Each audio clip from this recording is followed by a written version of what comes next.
pito. Tungod sa kordyo gidakop akong lolo. Wow naman! Gidala sa Wow. krami ang Wow. kamot bigarote. Kay iyang nagipislit ang itlog sa hipis. Naluoy ko ni Lolo Berting lisangan. Kay nagdalaglabaha ang iyang gwardya. Si Lolo kako yapon sige hilot sa puson. Maodi ay kay nahadlok nga tolion. Wala gayod matago iyang sikrito. Nasakpan nga pisot di ay akong lolo. Ala. Naglagot ang gwardya kay ang iyang labaha.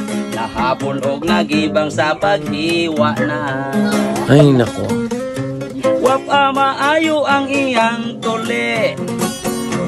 Dihang si lolo nga gipapauli. Og tungod sa kainit sa adlaw, ikamatis kini og nagsinaw. Sa pag-abot niya sa balay, ning bahakag si nanay og si tatay. Kaming tanan nahikatawa, kay si lolo nagsulob nagsaya. Nagsayaw-sayaw si lula, iyang kalipay way sama. Wow! Arang-arang matod pa niya, tuli nagyod ang akong bana.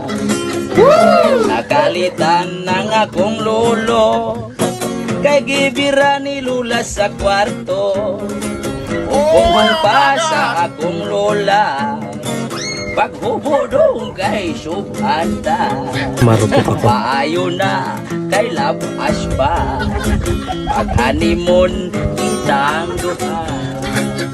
Maunay sigilanon sa pagtuli sa akong lulo a long time ago.